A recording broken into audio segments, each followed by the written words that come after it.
up, y'all. I got to deal with this here because, Robert, did you see or hear the prayer that Paula White gave at the Trump rally the other day? I did indeed. Okay, so for the folks out there, I'm going to play this for y'all. And also, just so y'all know, I did, because I remember the last time Paula White did some stuff, I hit her up, I emailed her, she responded, she was taken out of context. And I said, well, you need to come on to the show. She never did. I texted her this time and also emailed her. She has not responded. But for the folks at home, and let me give the background for a lot of people out there. We're talking about Paula White, who is literally pastoring a black church in Orlando. The Paula White who took over for the previous pastor who passed away. This is the same Paula White who got her credibility off preaching to black folks, preaching on BET. And so this was her, y'all, the other night at the Trump rally. Henry, go to my iPad. Good evening. Are you ready for a great night of victory? I'm going to ask you to do something. As our president often says, and I've had the wonderful privilege of having an 18-year relationship with him and his family, he says, we worship God, not government. So we're going to start out. I'm going to ask you to grab that person's hand next to you, if you don't mind standing up all over this beautiful arena, and just grab that sweaty hand that you've been holding. I believe in the power of unity. And as we begin to make declarations and come to the Father in prayer, Father, I come to you in the name of Jesus. And first and foremost, I give you thanks for our great United States. I give you thanks for our president and for your blessings and your goodness. Your word declares in Psalm chapter 34, verse 1, that I will bless the Lord at all times, and his praise shall continually be in my mouth. So we thank you and we bless you, God, for your goodness, for your grace, for your mercy. I pray for the Spirit of the Lord to rest upon our president. And let your favor cause his horn, his power, to be exalted according to Psalm chapter 89, verse 17. Lord, your word says in Psalm chapter 2, verse 1 through 4, why do the nations conspire and the peoples plot in vain? The kings of the earth rise up and the rulers band together against the Lord and against his anointed, saying, let us break their chains and throw off their shackles. The one enthroned in heaven laughs. The Lord scoffs at them. Father, you have raised President Trump up for such a time as this.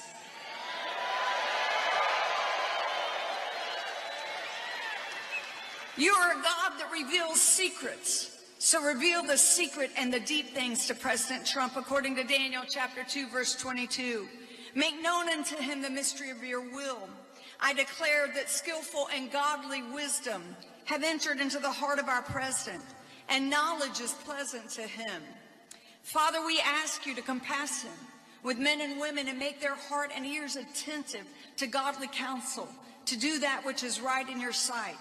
Now I need you to really go with me here. Let every evil veil of deception of the enemy be removed from people's eyes in the name which is above every name, the name of Jesus Christ.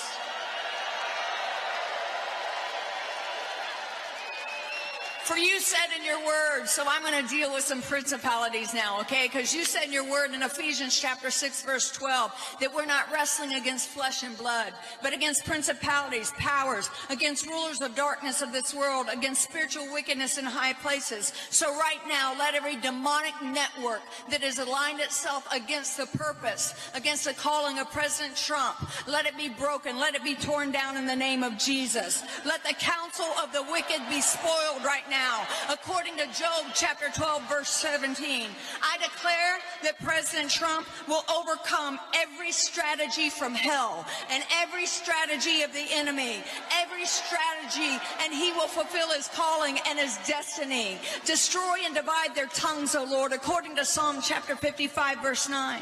Give President Trump strength to bring forth his destiny, according to Isaiah chapter 66, verse 9. Let the secret counsel of wickedness be turned to foolishness right now in Jesus' name. And I declare that no weapon formed against him, his family, his calling, his purpose, this counsel will be able to be formed. Now I declare that you will surround him and protect him from all destruction. Let the angel of the Lord encamp around about him, around his family, according to Psalm chapter 34, verse 7. Establish him in righteousness, and let oppression be far from him, according to Isaiah 54, 14. I deploy the hand of God to work for him in the name of Jesus. I secure his calling, I secure his purpose, I secure his family, and we secure victory in the name which is above every name, the name that has never failed for this nation and for my life, the name of Jesus Christ. And everybody said, amen. Now I'm going to let Robert, Johanna, and Greg weigh in just a moment. But let me say a few words first. Since Pastor Paula White wants to quote scripture, you should go to Psalm 1:1, where it said, the godly do not walk in the counsel of the wicked. I dare say, Pastor Paula White, the wicked is when you are a president who allows people on the border to somehow be sleeping on cement floors. How you would go to court and say, we don't even have to give them toothbrushes. I dare say, if you call yourself a so-called Christian, you would have the decency to treat human beings like human beings. Here's what I also want to know, Pastor Paula White, when Reverend William Barber and other preachers and ministers of the gospel and Jews and Buddhists and others had a prayer walk from the church here in New York Presbyterian to the White House, why did this administration lock them out of Lafayette Park? I also want to know, Pastor Paula White, why you as a pastor did not have the courage and the decency to tell Donald Trump why you are afraid to meet with other ministers of the cloth who you might disagree with. See, if you actually have God on your side,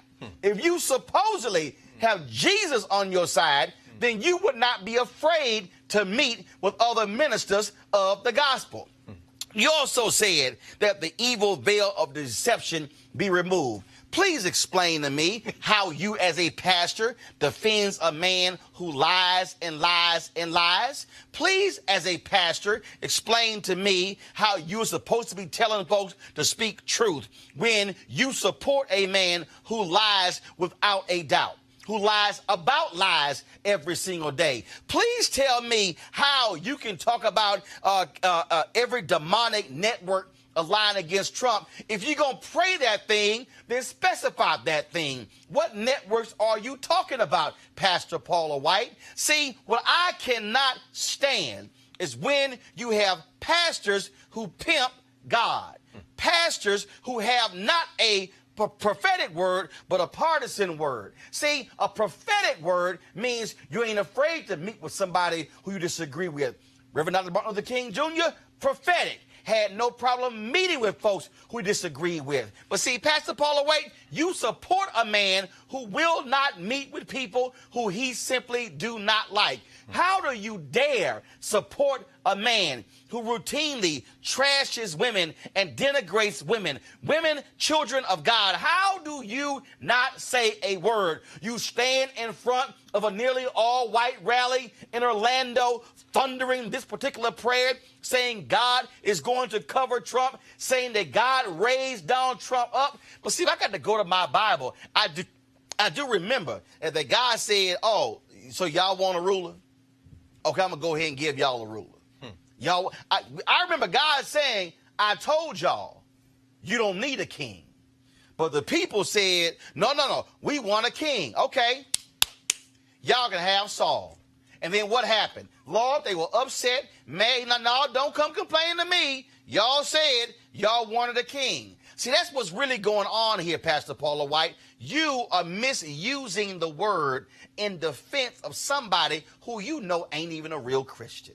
See, I would rather you go ahead and just have some basic decency and respect and say, and the reason you support Donald Trump is because he's giving y'all conservative judges, because y'all want to overturn Roe v. Wade.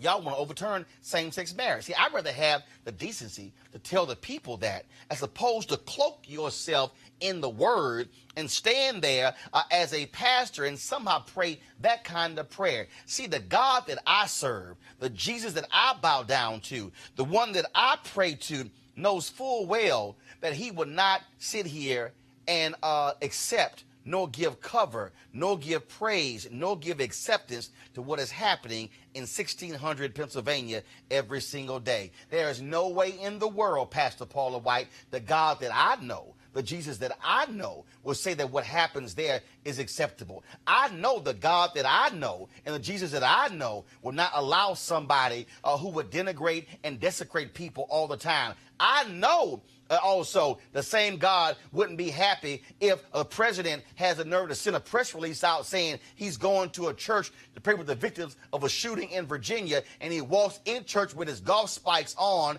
to accept the prayer just for him and wasn't even good enough to stay for the whole service. Because see, the God I know is a man who's good enough that when he had the shooting in Pittsburgh, the people there said, we don't even want you to come. See, if you actually walked with the Lord, if you actually presented yourself as being somebody who loves the Lord, then synagogues wouldn't be turning you away. Churches wouldn't be turning you away. Mosques wouldn't be turning you away. People of faith wouldn't be turning you away. Because the last I checked, the only kind of person who people of faith turn away is darkness, is evil, are wicked individuals.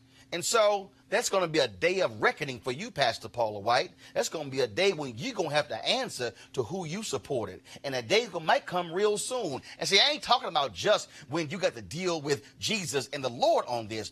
You're going to deal with this with the very people who elevated you. You're going to have to deal with whether or not how you defend the demonic positions of this particular president. You're going to defend the demonic positions where you have somebody who chooses to give more wealth to the wealthy and says the hell with the poor. You're going to have to defend Paula White and administration that have the audacity to say we will cut the food that go to the poor.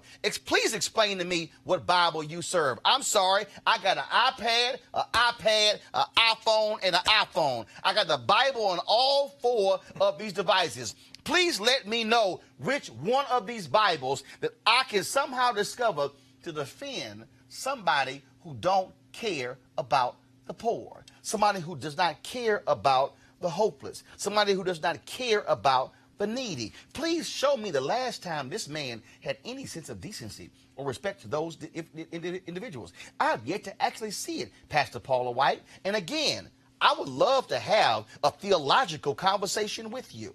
I would love to have you to sit here and walk through the text to explain to me how what is happening for this administration is biblical. Because see, I just thought with the whole line. How do you defend a man you say is godly? You said God, this is what you said. You said God raised President Trump up for such a time as this. What that means is that you, as a pastor, you are suggesting that God co-signs everything that he has done. Are you willing to tell God that? Are you willing to pray that every single night? Please tell me that. See, Pastor Paula White, I'm more than welcome to have you sit in this chair. And I'll have Reverend William Barber sit in that chair. And I'll have Reverend Jim Wallace sit in that chair. And I'll open a chair for one of your other friends. I would love for you to come here and discuss this. And let me remind you, you came on the radio show WVON in Chicago when you were pushing your book. I had you on the show then. You were on the stage at Bishop T.D. Jakes' conference. I was there. See, you might remember, I'll pull a video because I shot the video when my wife received one of the awards for her work, for her foundation work. You were on stage presenting the award. See, I got your cell phone, Pastor Paula White. I got your email. See, so I'm a child of God. I'm a Christian author. And so why won't you have the conversation? Why won't you sit down with pastors who disagree with this president and have a real theological conversation? You had one a couple of years ago at Bishop T.D. Jakes' leadership conference. Oh, you remember? Father Michael Flager was on stage. Father Joshua Dubois, pastor, was on stage. You remember? Bishop Harry Jackson was on stage. Bishop Jakes was sitting in the audience. The four of y'all, it was moderated by April Ryan. Why won't you have that conversation again so we can go over what has taken place in the last 2.5 years of Donald Trump's presidencies? See, I would love for you to explain to me these actions. I would love to hear you break down why it's godly to have a president who trashes people. Is that godly? Is that what Jesus died for? Is that what Jesus wanted? I would love for you to explain that to me, because I would dare say you can't explain it. I would dare say that your support of Donald Trump is because of his tax policy, not because of his poor policy. I would dare say you support Donald Trump not because of what he does for the needy, what he does for the wealthy. I would dare say that Donald Trump's presidency aligns with your prosperity gospel. And I would say that ain't got nothing to do with Jesus Christ. That ain't got nothing to do with the poor, the disenfranchised. It has nothing to do with the people who are suffering and who are hurting. What it has to do is with the rich getting richer and the poor getting poorer. Every single one of us are going to have to be held to account one day. And you're going to have to be held to account for that prayer, for what you preached. And you gave all those scriptures out. And then you said from every strategy from hell. So are you then saying that those who oppose Donald Trump have been planning this from hell?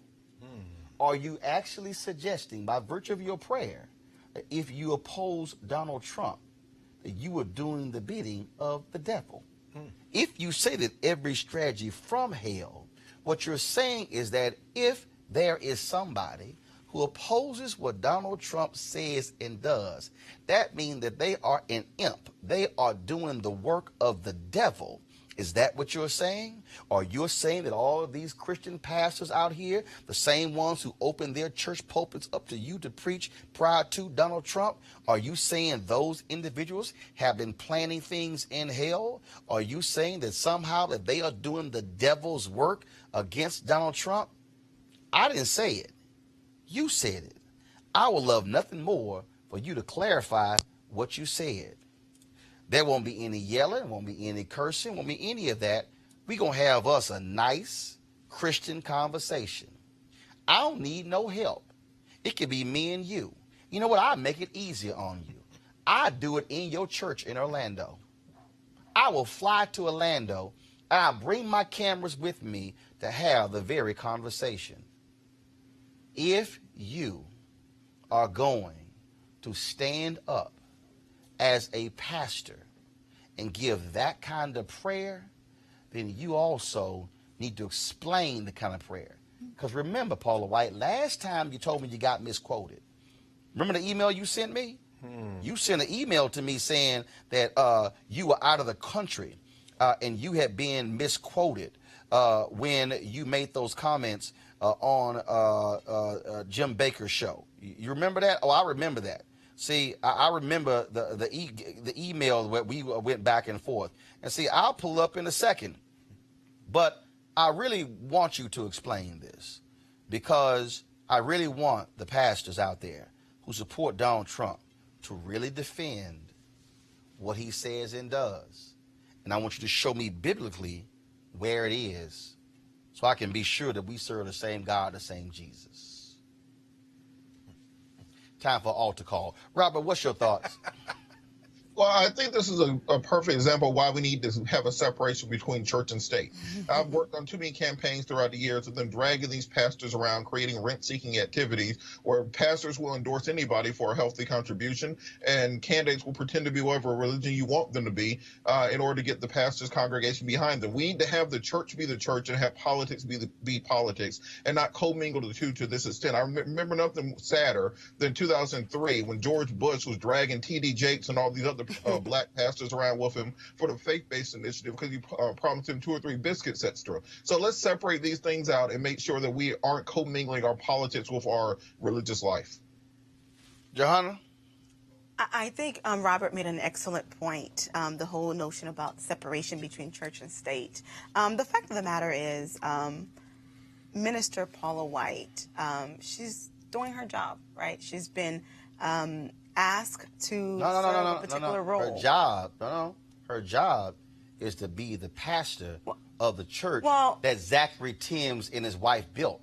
That's a job. Well, part of it is also to advise. Okay, go ahead. To be the spiritual advisor. I just want to remind folks. It's the church that Zachary Timms built. That I understand, but another aspect of her job is to advise, to spiritually advise the president. And the fact that, churches are not being taxed, right? I think that there should be clearly a separation between a state and churches. And another interesting point is that your God, your definition of your God, is probably different from her definition of her God, right? So who's right here, right? Hold up. No. This president is immoral, But based on her definition of her God, this president is righteous, hold on, I'm sorry. It's the reality, right? Moses asked, who sent me? God said, I am that I am. The word is the word. All I'm simply saying is, see, this is real simple. Baby, the word is the word. And I'll say Paula White. It has different interpretations. No. This is real simple. And it's not defending her. No, this is real simple. That's just for the word is the word. Yes. All I want, Pastor Paula White, is to show me in the word and defend the policies. I'm sure she can show you. I don't think she can. No, I don't think she can. Because the Bible is just like the U.S. Constitution. No, it's not. No, it's not. There is a law to support it, right? No, it's not. And I'm sure she can support whatever she wants. The Bible talked more about the poor than it did the rich. Of course. And see, I can show the policies. And I want her to defend, Greg, the policies versus the word. And I'm sure she can defend it. I may not agree with it, but I'm sure she can defend it. Well, she can. She can't use the Bible to defend it. But I think that, and I agree with you on this, this is the 190th anniversary of David Walker's appeal, 1829. David Walker said, if you're going to be a Christian, black people, go to the people who have you enslaved and ask them a couple of questions. Number one, you ask them if they're Christians. If they say yes, then you ask them, is slavery wrong according to the Bible? If they say yes, then you ask them, will you let me go? If they say no, David Walker writes in his appeal that they are not Christians, but in fact the devil. And you have now been cleared by God to end your condition by any means necessary. Now let's look at this woman. When I hear her, it reminds me of Charles Coughlin from the 1930s. Father Coughlin, the Catholic bishop, who a Catholic minister outside Detroit. I'll be in Detroit tomorrow for October. The Reparations conference begins today. But Coughlin was on the radio talking to millions of white Catholics, railing against the Jews, railing against the New Deal. They're not Christians. This is fascism, as you said. It is corporatism, and they are in the guise of Christianity. But if you take David Walker at his, what she's praying to, I agree with you, is very different than what you're praying to, Roland, and in your humanity, in T.D. Jakes' humanity, in the humanity of the people that Robert talked about who invited him her into those pulpits. You're extending divine inspired humanity to her. But in rejecting you, David Walker would say, oh, we're clear now. We end our oppression by any means necessary. This is not a Christian, in fact, that we've just seen. That is, in fact, the devil. And I think that we're also witnessing the church playing a huge role in the political process, right? Of course. The church is not supposed to as be... it has begun. That's American. Let's clarify. Let's clarify. Because if you're not... Let's clarify. There's a separation. Let's clarify. No. Let's clarify. We said the church. No, what we are dealing with are white, conservative, that's right, evangelicals. That's right. You're dealing with black pastors too. No. You deal, but it's a few of them. But you're dealing with the Franklin Grahams of the world. Come on, brother. Who wanted to deny the Christianity of Obama, but wanted to praise the demonic Christianity of Donald Trump. That's right. See, that's what you're dealing with. See, again, I'm gonna call it like it is. These people only care about conservative judges because they want Roe v. Wade and the same-sex marriage to be overturned. That's right. That's all they care about. And all I'm saying is put it out there. but don't stand there and talk about my God and what's demonic and what's evil. I mean, why can't they do that? I mean, in other words, why can't they just say we want to impose a white nationalist Christian theocracy on everyone in the country? Why can't they say that? Because they think we boo-boo the fool, and they're sitting here knowing that if you do that, then your true intentions will be out there, and you cannot cloak yourself in the throne. You can't cloak yourself in the blood of Jesus. Lord have mercy. That's the real deal. Like my mama. And see, they don't and they don't want to do that. That's why I need y'all to understand, Robert. Jerry Falwell Jr., who's not a minister, who's caught up in this pool boy controversy in Miami, Robert Jeffress, all of these conservative evangelicals, not a single one of them would sit down with Reverend Barber or Reverend Jim Wallace. In fact, Jerry Falwell Jr., when Reverend Barber and the Poor People's Campaign went down to Lynchburg, Virginia, he sent the word to the police department of the university, if they step foot on this campus, arrest them. And ordered to all the student body, don't you dare go visit that church when they come to town. That's, if you want to say demonic, that's demonic when you are so scared of the power of poor people that you say, don't you dare step foot on this campus. Robert, final comment. Well, this is a perfect example of what I was saying previously, is that the church has been its most effective when it's that third rail, when it is united not around a particular candidate, not around a particular political party, but an independent actor for the Christian community. As long as we have pastors and churches pledging allegiance to any candidate, any party, it dilutes their message because they have now sold out to the earthly powers and not to the divine power above. Pastor Paula White, these church doors are open. You can come here anytime. I'll go to you. You can come here. You're always in D.C. And we can have that conversation. Because if you truly believe in the Word of God, you wouldn't be afraid of another Christian, would you? You want to support Roland Martin Unfiltered? Be sure to join our Bring the Funk fan club. Every dollar that you give to us supports our daily digital show. There's only one daily digital show out here that keeps it black and keep it real as Roland Martin Unfiltered. By going to RolandMartinUnfiltered.com, you can make this possible. Let's talk about St. Louis, folks, where a black police officer is speaking out about racial division in the police department. Officer Milton Green, folks, was shot by one of his co-workers 2 years ago. Green is black, and the person who shot him is white. Police Chief Lawrence O'Toole says it was friendly fire, but Green says it was racism and is filing a suit against the St. Louis Police Department. Now, folks, let me explain to you exactly what happened here. A guy had an accident. He was sitting here, then they were chasing him. Green hears it, grabs his gun badge. He yells, "I'm a cop." Cop tells him, "Put your gun down." Another cop comes along, while saying "put your gun down," shoots Green. He has since been on disability, has been unable to use his right arm. The white union raised money for the cop who shot him. Green says he has not gotten the kind of support he needs from the police department, and he says it's dead wrong. Now, the chief, of course, has disagreed with that. The question is, what happens now? Joining us now is Milton Green's attorney, Javad Kazelli, and Reddit Hudson, founder of the National Coalition of Law Enforcement Officers for Justice Reform and Accountability. First of all, I want to go to you, Javad. When you look at this story here, I mean, again, I've heard from many other black cops who said, man, the worst position I want to be in is when I'm not on duty or I'm not in uniform. Yeah. Well, thank you for having me. This is one of the most egregious cases I've ever seen. It's actually a little bit worse than the way that you described. Officer Green saw these two suspects. One of them pointed a gun at Officer Green. He pulled out his weapon that he's supposed to have on him all the time, pointed it at the guy. The guy ran away. All of a sudden, he's surrounded by other police officers. They tell him to get on the ground. He gets on the ground, puts his gun down, identifies himself as a police officer. The detective on the scene recognizes him, tells him to stand up. He stands up, calmly is talking to the detective with his badge in his hand. And mind you, this is Missouri. One of the most lax gun laws. You can have a gun, but he has his badge in his hand. All of a sudden, another cop shows up late and just looks at Milton, immediately yells, "Put down your gun," and shoots him, hitting him in his arm, ending his career. Now we're 2 years after this has happened, and Milton's disability payments haven't even been adjudicated yet. His house is in foreclosure. He's basically losing everything because the city is not supporting him. And what's crazy here is, again, a police department not owning up to it. The cop who shot him, any charges filed against him?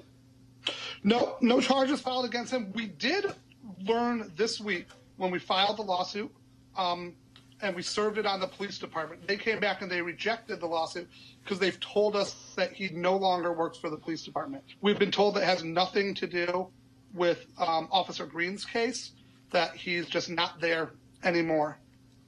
Wow. Redhead Hudson, again, we hear this from a lot of black police officers who say they are scared to death when they have to be on the other end of the barrel of a gun by another cop.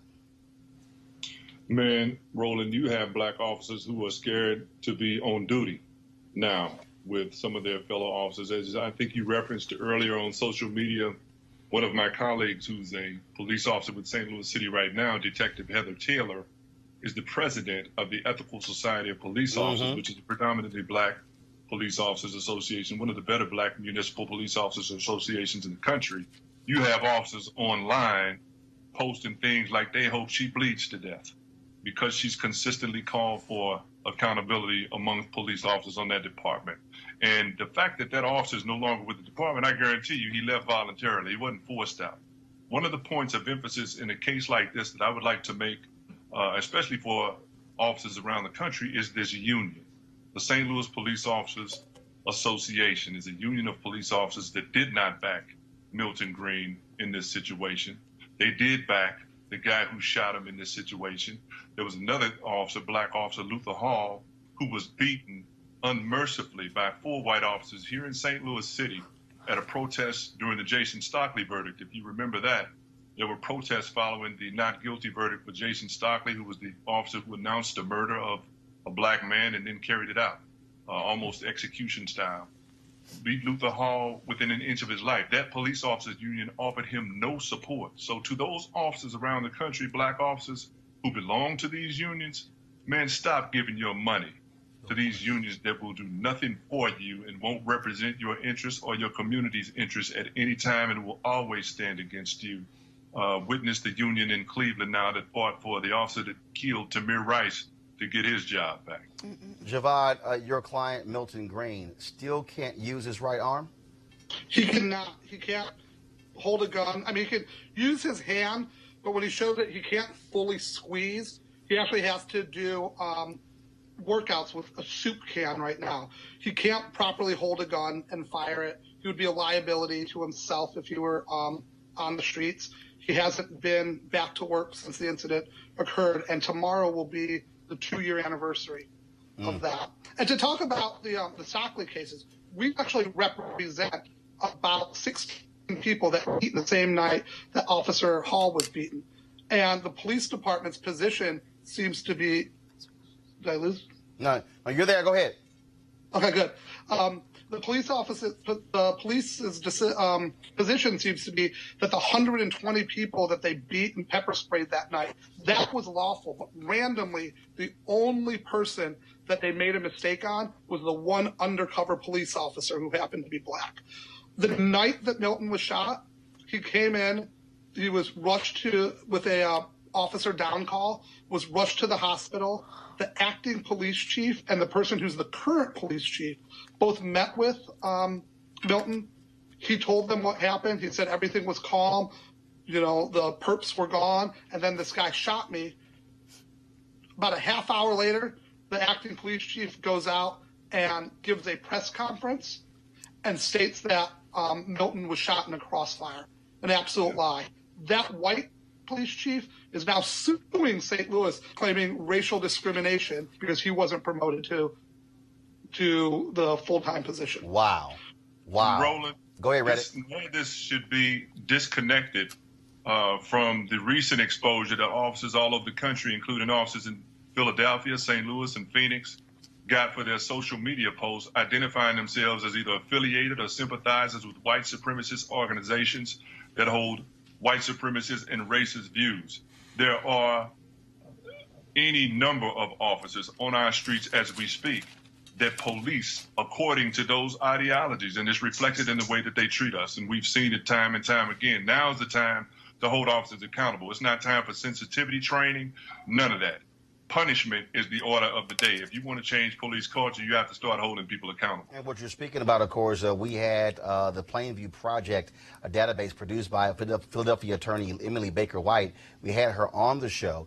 And what you're talking about is more than a dozen police officers under investigation in St. Louis for a series of racist social media posts, some of them around the time Green was shot. In addition to that, you also have 72 cops pulled off of the streets in Philadelphia and placed on administrative duty as a result. And I'm sorry, in St. Louis, 22 cops have been barred from bringing their cases to the circuit attorney's office.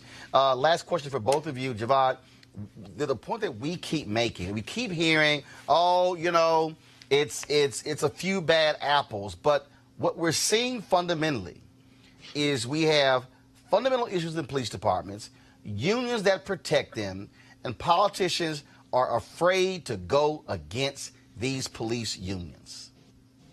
So I was a federal prosecutor back in a former life, and I wasn't even born in America. And I really love American idioms. And every time I hear that idiom, it's a few bad apples, I always ask people, what's the next part of that phrase? And that's the bad apple spoiled the bunch.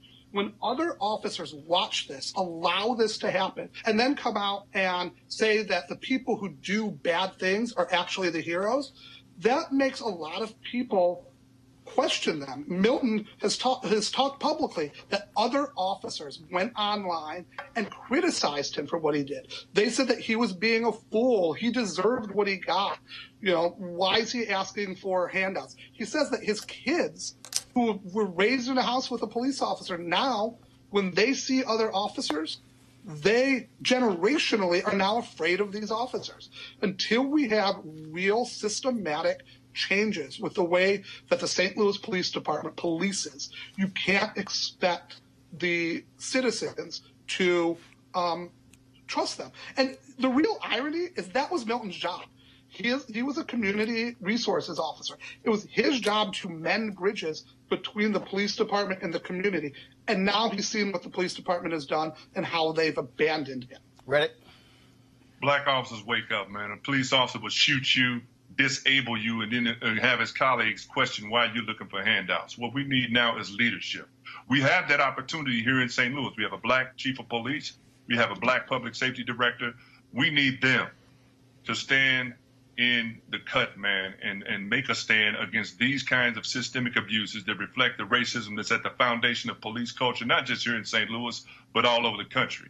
And until we get that and hold some of these people accountable, we're going to see what we see. But I always say, as you know, Roland, I think it starts from inside. We need a critical mass of us inside the system ready to address these issues head on. Absolutely. Javad Cazelli, Milton Green's attorney. We appreciate it. Thanks a lot. Reddit Hudson, thanks for joining us as well. Thanks for having me. All right, folks, back to that Roland Mark Unfiltered video in just one moment. All right, folks, they're back. MarijuanaStock.org is another great investment opportunity. If you were lucky enough to invest in their last crowdfunding campaign, you know they raised a ton of money in just a few months investing in legal marijuana farms. Those initial investors now own shares of a publicly traded company, and they are on fire. Now they have a new investment opportunity that is as good, if not even better, than the last one. I'm talking about industrial hemp CBD. For those who don't know, the hemp plant is the cousin to marijuana with a much higher concentration of CBD, which means hemp CBD gives you all the medical benefits of marijuana without getting you high. Until recently, hemp farming was practically illegal in the U.S. and heavily regulated by the DEA. However, the 2018 Farm Bill changed all of that, making it legal to grow hemp CBD in the U.S. and creating one of the largest commodities worldwide. They need land to grow all the plants. Now, this makes for an incredible investment opportunity, and that's where our good friends at 420 Real Estate come in. Their business model is simple. They buy land that supports hemp CBD grow operations and lease it to licensed, high-paying tenants. That's right, they are hemp CBD landlords. and you can get in on the action. You can invest in the crowdfunding campaign for as little as $200 up to $10,000. Like I said, you don't want to miss out on this. To invest, go to marijuanastock.org. That's marijuanastock.org. And yes, this is a black-owned company, so you want to try it and get in the game. Back to your Roland Mark Untitled. All right, folks, let's now talk reparations. That was a congressional hearing today on this very issue. It was led by, of course, Congresswoman Sheila Jackson Lee. She is the sponsor of H.R. 40. For a long time, Congressman John Conyers sponsored H.R. 40. And so this was the first hearing on this issue in more than a decade, according to Ron Daynes. I talked to him this morning on the Tom Joyner Morning Show. There were a number of people who were speakers, including Ta-Nehisi Coates, Danny Glover, but also Dr. Julianne Malveaux, who's often on our show. Here is Danny Glover speaking today before Congress. A national reparations policy is a moral, democratic, and economic imperative.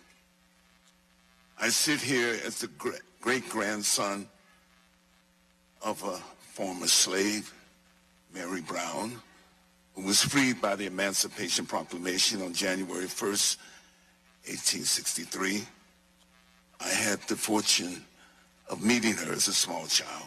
Despite much progress over the centuries, this hearing is yet another important step in the long and heroic struggle of African Americans to secure reparations for the damages inflicted by enslavement and post-emancipation and racial exclusionary policies. Many of the organizations who are present today at this hearing are amongst the historical contributors to the present national discourse, congressional deliberations, and Democratic Party presidential campaign policy discussions about reparations. We are also indebted to the work of Congressman John Conyers for shepherding this legislation. The adoption of H.R. 40 can be a signature legislative achievement, especially within the context of the United Nations International Decade of People of African Descent. Ta-Nehisi Coates, of course, who wrote about reparations in The Atlantic, was also one of those who spoke on today's panel.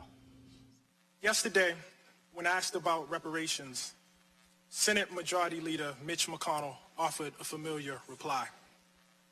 America should not be held liable for something that happened 150 years ago, since none of us currently alive are responsible. This rebuttal proffers a strange theory of governance, that American accounts are somehow bound by the lifetime of its generations. But well into this century, the United States was still paying out pensions to the heirs of Civil War soldiers. We honor treaties that date back some 200 years, despite no one being alive who signed those treaties. Many of us would love to be taxed for the things we are solely and individually responsible for. But we are American citizens, and thus bound to a collective enterprise that extends beyond our individual and personal reach. It would seem ridiculous to dispute invocations of the founders or the greatest generation on the basis of a lack of membership in either group. We recognize our lineage as a generational trust, as inheritance. And the real dilemma posed by reparations is just that, a dilemma of inheritance. It is impossible to imagine America without the inheritance of slavery. As historian Ed Baptist has written, enslavement, quote, shaped every crucial aspect of the economy and politics of America, so that by 1836, more than 600 million, or almost half of the economic activity in the United States derived directly or indirectly from the cotton produced by the million-odd slaves. By the time the enslaved were emancipated, they comprised the largest single asset in America, $3 billion in $1860, more than all the other assets in the country combined. Now, Ta-Nehisi, obviously an author, Danny Glover's an activist, but where were the economic voices? And that did not sit really well with Dr. Julianne Malveaux, who is an economist, and she sort of shook the panel up. This is what she had to say. I am delighted to be here because this hearing is not on time. It's like overtime. It's more than time for us to deal with the injustices that African American people not only have experienced in history, but continue to experience. I'm an economist. So economics is a study of who gets what, when, where, and why. It's a study of the way the factors of production are paid. The elements are land, labor, capital, and the secret sauce. Some people call it entrepreneurial ability. Some call it creativity. Land gets rent, labor gets wages, capital gets interest, and the secret sauce gets profits. But the work of predatory capitalism is to figure out how to extract more from the factors of production toward capital and away from people. And we've seen that in the past 3 decades with our own economy, but more importantly, enslavement was about the devil's work of predatory capitalism. Indeed, enslaved people got no wages, and we represented capital for other people. And so after enslavement, first of all, enslavement was the foundation on which our country was built. So anybody who says, well, I didn't have any slaves, no, you didn't have to have any. What you had to do was experience them, enjoy the fact that they were here, enjoy the fact that their labor made it possible for there to be a Wall Street, a bond market, and all of that. But beyond that, the post-enslavement case for reparations can be made by examining racially hostile public policy and government complicity to white supremacy. All right, folks. Now, what was real interesting about the panel is that, I mean, you had folks like her and Ta-Nehisi and others who were there, invited by Democrats to speak. Then the Republicans, press play. That this is not exactly true. Mr. Glover mentioned all of the studies and books that have been written on the subject. I would argue, in fact, that in the 10,000-year history of slavery on every continent, there is not a single example of slavery that has been more studied than slavery in America from the 17th century to the 19th century. So it is actually not true that we have not told the truth, that we don't know our history. Moreover, in the past 50 years, if we're talking about what scholars in America, in the American social sciences, have directed their attention towards, it is hard to find a subject on which more books have been written that has been more studied than racial inequality. Thank you. Thank you for that. Mr. Owens. Well, there's a difference between what somebody said was being studied and then what really was done. Okay, so then, of course, you had this dude, Burgess Owens. Okay, y'all, here are his credentials. Former NFL player, Fox News commentator. That's the best Republicans could come up with? Press play. The greatest legacy from our dad, who served in World War II, came home, could not do his postgraduate down in Texas because of Jim Crow laws. So put out a lot of letters, ran across a box when he passed away of hundreds of rejection letters. He used that as motivation because he eventually got to Ohio State where he got his PhD and went on being a very successful entrepreneur, college professor, researcher, and someone who was very proud of our race. He reached back to his very last days to the young people, giving them hope that this country, they can succeed, and if they really wanted to, and if they pull themselves up by their bootstraps, worked harder than the next guy. That's not a racist deal, guys. That's the American way. We work harder than the next guy. Greatest legacy from him was my belief that I would do everything I could to make sure he was proud that I held his name. The greatest thing for my mom, my dad, is I never, ever even thought about disrespecting mom. Okay, I don't know what in the hell any of that got to do with what in the hell they were talking about. I just don't, whatever. All right, let's introduce my panel, folks. A. Scott Bolden, former chair, National Bar Association, Political Action Committee. Monique Presley, legal analyst, crisis manager. Mark Thompson, host, Make It Plain. Mark, of course, was also there in the hearing today. Mark, what was interesting, again, I don't even know who the hell these two are, okay? And so here you got this dude, Burgess Owens, his whole pull yourself up by your bootstraps, as if 400 years did not exist. Mm-hmm. As if you do not have undeniable data that shows redlining. See, they keep talking about, obviously, 150 years since slavery ended. Well, what took place in 150 years? What took place after Reconstruction? What still takes place when you talk about the home foreclosure crisis and the subprime loans as well? 53% of black wealth wiped out because of homes.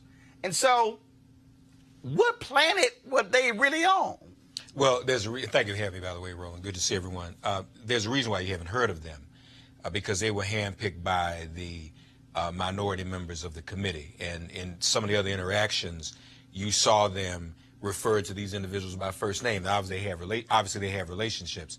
If the four of us decided to be black conservatives and Uncle Toms like they are, we'd be big fish in a small pond. And that's how you make a name for yourself. I even engaged the young man, Coleman Hughes, because we were on a panel together on another network. And because he keeps saying that we shouldn't get individual checks. And nobody was really making that argument at the hearing. In fact, when in COBRA, the National African American Reparations Commission, they've been talking about some of the economic things that you alluded to. Maybe we'll get into that a bit later. And I said, Coleman, why don't you stop saying this thing about this individual check? But it's a red herring to inflame the right wing and fearmonger whites that we're coming for their individual money. And that's the only role they play. Their argument was completely feels like a welfare check. That's right. That's the code language. Right. And that's also in our panel is Michael Singleton, who is a contributing host to Consider It on the Vox Media on Facebook. Morehouse man. So this is why I tell people all the time you have to understand what the game is, Scott. Right. They want to reduce the conversation to you get a check, who gets a check? When one of the points Julianne Malveaux made, I'm going to play it in a second, is that no, you must look at this thing from a system standpoint. And even when this guy Coleman says nothing has been studied more, no. There are people who are utterly clueless about the real story.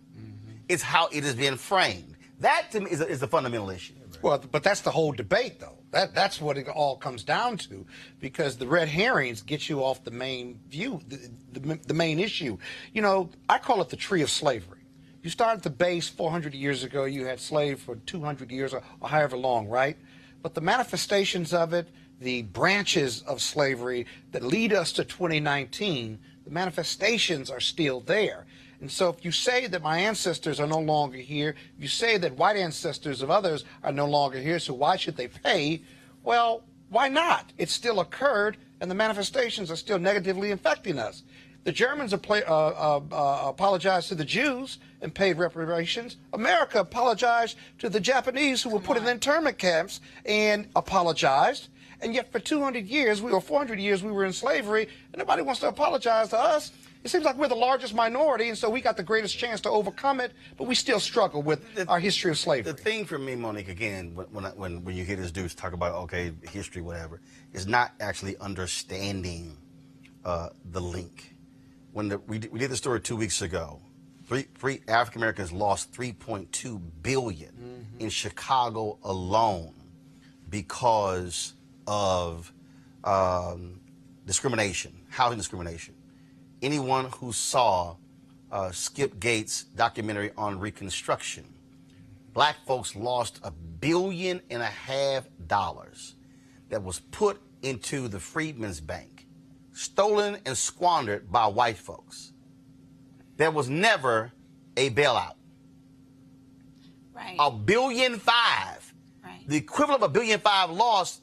And so those are things that folks in this country walking around on Capitol Hill have no idea about, because that's history, not his story. Right, but that wouldn't even matter, Roland, because, and I'm going to get through this on June 19th without crying. Okay. But I'm from Galveston, Texas, and so it means something to me, right? Because I've been the places where it was announced, and my great-grandfather was a slave when Gordon Granger showed up and said, today you're free, 2 years after, right, the freedom actually happened. So today means something to me. Oh, my Lord. But what it really means is there was a transfer of property that should have happened, and there was a transfer of economy that should have happened right then.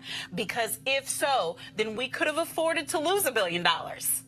100, 200 years later, and it wouldn't have mattered because wealth transfer starts originating in property. That's what this country is about. You're talking about wealth. I'm talking about wealth. I'm not talking about being rich. Exactly. I'm not talking about money bags. That's right. I'm talking about wealth transfer, where when you die, there's something that goes to your children, whether you had a dime in the bank or not. They automatically have a leg up. And the history that brother was talking about, yeah, we studied it. And we know it, but we don't apply it. Because right now in Galveston, Texas, I'm rich and I'm wealthy. Why? Because my grandfather, who graduated from Meharry, chose to be a postman instead of being a pharmacist so that he could own property. My grandmother worked in the home, but she was a nurse's assistant. My mother, who's still alive, was a teacher. My daddy worked at a manufacturing company instead of going to play basketball because they understood what it was about.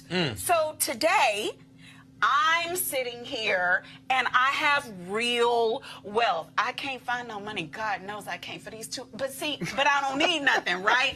And there's a difference.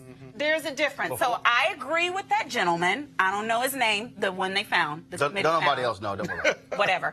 So, but he was right. It's been studied, Roland. He's right. It's been more studied than anything else, but he's wrong in that I think what he was saying is because it's studied, we applied the lesson. Well, I dare say, and that's the problem. I dare say it has been fully studied. Before I go to Shermichael, this was after a series of questions from one of the Democratic members of Congress, and it was a brother who was a preacher. He basically pulled Dr. Julian Malveaux into the conversation. So I want y'all to hear this exchange. But you'd have to go really quickly. I had one question for Mr. Coates, so if you wanted to add something real quick. I'm running out of time. No, I'm the economist on the panel, so it's a little bit... No, I know that. It's a little frustrating that economic questions are being directed to non-economists. Well, I think I have some things that I'd like to be able to say about some of this. But thank you, my brother, for giving me, for passing the mic. I really do appreciate it. The questions about predatory lending really need to, your sister Congresswoman raised, really need to be dealt with, because it's not just that it's something that's happening if you're going to talk about predatory lending, could you also add, because what I was going to ask him, you could probably answer also, this whole history of the exclusion of blacks from some of the early programs like Social Security and the GI Bill and others, because it all is about economic security. So if you could blend your answer, that would be great, because then I would use up my time and get both questions in. Sure. I mean, we can go back and look at the minimum wage, which exclude farm workers in the South, which were predominantly black people, excluded domestic workers, who were black women. And so these folks were excluded not only from the minimum wage, but also from the Social Security system. And so your comment about black women in nursing homes is very pointed, given all of that. I mean, we have to look at this. The hearts and minds questions, I'm an economist, so I leave that to the Reverend. But what I want to, but my thing is, let's look at the economic underpinnings of the inequality that exists in this country, the wealth gap that exists in this country, and the differences that it makes. Sister Congresswoman, when you talked about predatory lending, a third of the people who had predatory loans qualified for regular loans, a third of them. However, they did not get them because of the way that slavery, racism basically segregated people. So while it's lovely to sing Kumbaya, which I don't do very often, I think it's even better to talk about what's going on economically and the differences that exist because of the wealth gap. When a black woman, man, is arrested, absent wealth, they lay up in the jail for I don't know how many days because they don't have the home to mortgage to get the bail. And cash bail is discriminatory.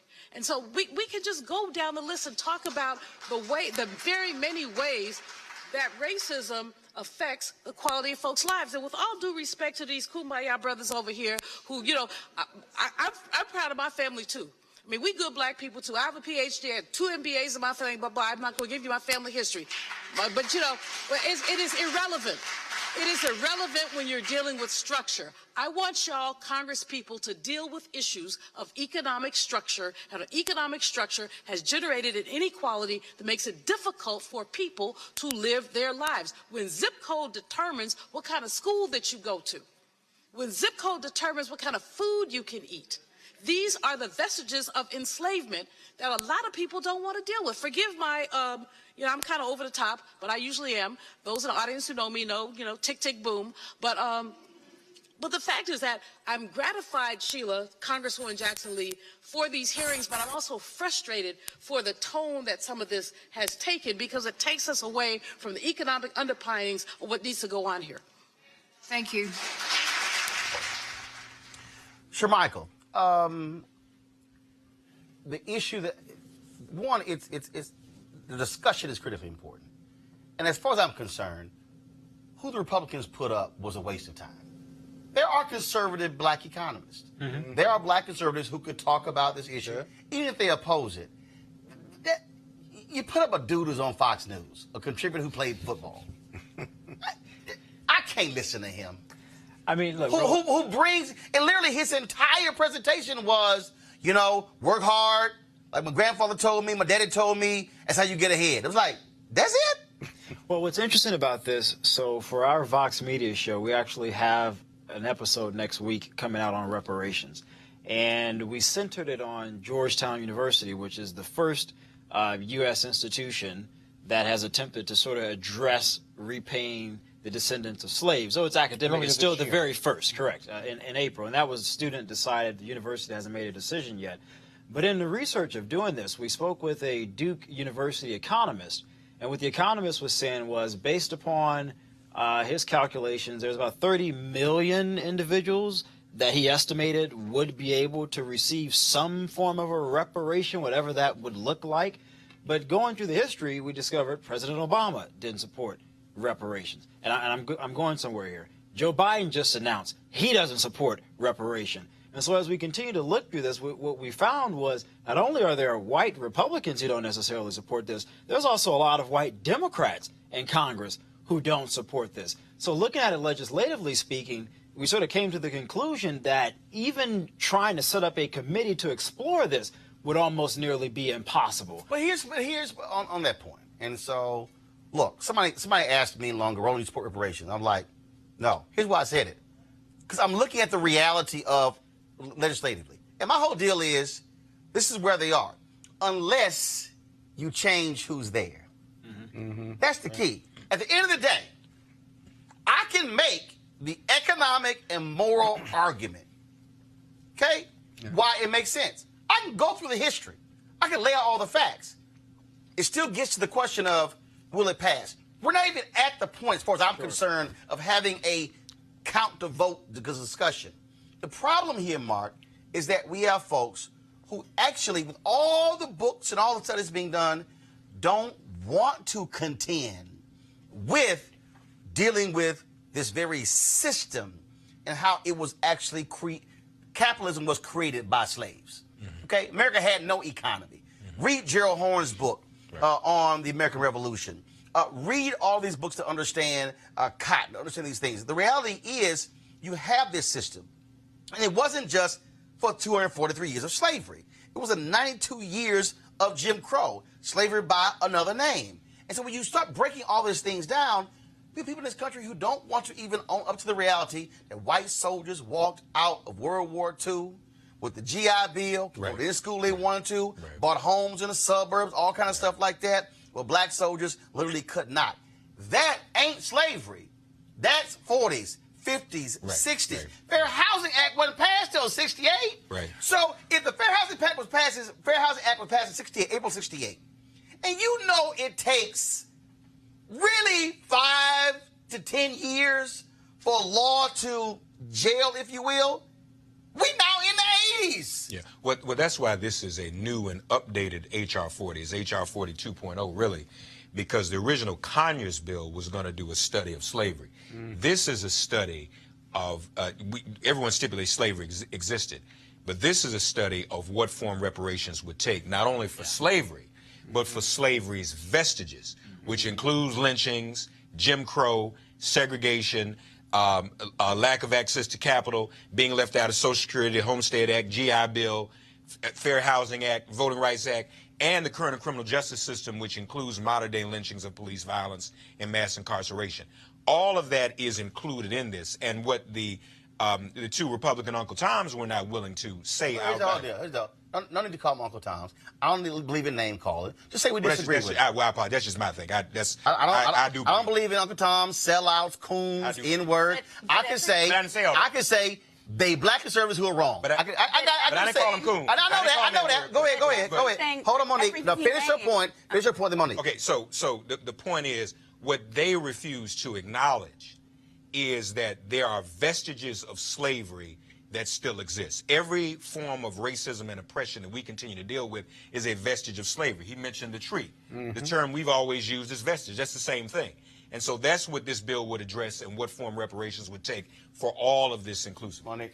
Right, and everything that he named is accurate, but everything that he named was related to a physical manifestation of slavery.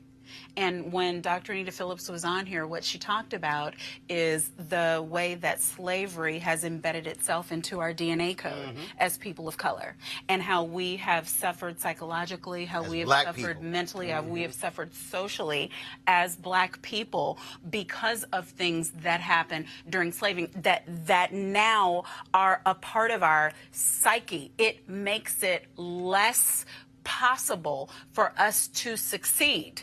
Even if we had certain things that were a grant and a given to people who were not black. So for me, if somebody asks me if I support reparations, I don't know how I say I don't. We have found our way to the moon, right? In this country, haven't we? What do you mean by that? What do you mean by that? We've gone to the moon. We're smart. Oh, yes. I'm sorry. Go right ahead. So we can't figure out how much you get. I mean, it's not you get a car, you get a car, you get a car. I get it. Right. My point is, no, but here's the thing. It's one thing to say we don't have a legislature to get it done. It's another thing to say we don't have the right president. We didn't have a black one. What do we need, a horse? It's one thing to say, come on now, that it's a hard thing. We in this country do hard things. It wouldn't matter if we got it wrong, Shermichael. It wouldn't, because if we got it wrong and he received something and you did and I did, now I don't know about your ancestors, I'm just saying, and you got something, now listen, okay. What, just because I'm light-skinned did I get less? I'm saying a little sketchy. Yeah. You and I both, we're not. That's racist. That's racist. But my point is, hell, give me $1,000 and let's move forward and figure it out again. No, because the argument, Roland, that people are trying to make is that we shouldn't get anything. Oh, no, I understand that. That is garbage. And Scott, Scott That's Michael, not true. What bothers me again is when, and again, game recognized game. If you want to have this conversation and it stops at 1863, but I can't ignore what took place with the Great Compromise of 1876. Right. And it became the Great Compromise, actually the election of 1876 and the Great Compromise of 1877.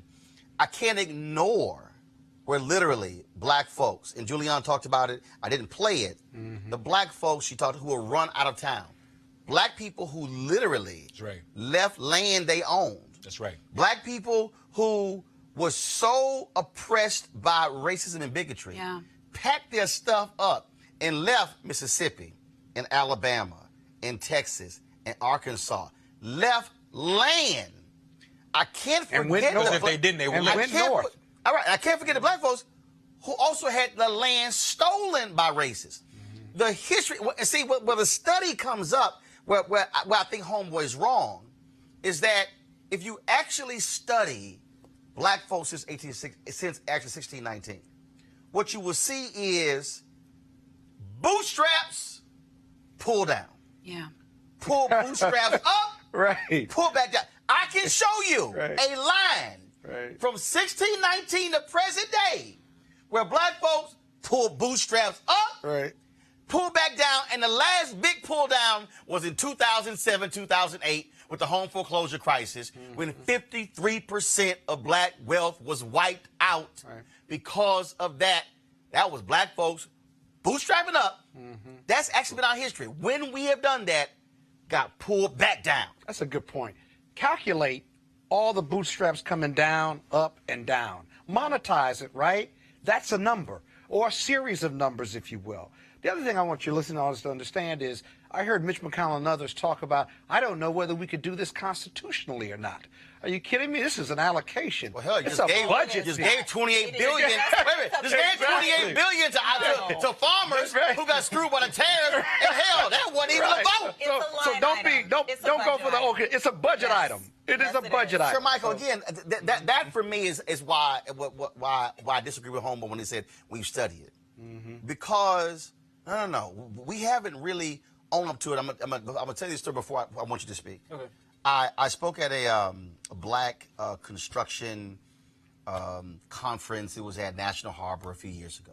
So I meet this sister, and her job is to ensure that you don't have front construction groups in North Carolina. So she tells me she meets the largest construction company in North Carolina. She says, how'd y'all get started? And the guy says, well, our daddy was in the Army. And when World War II ended, our daddy said that, you know what, I want to start my own construction company. So he went to the bosses who were white. Hey, we got this surplus paving equipment and stuff.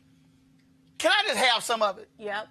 And they said, yeah. Whatever. Homeboy leaves the Army with a government handout. Yep. Starts a construction company. Builds it up.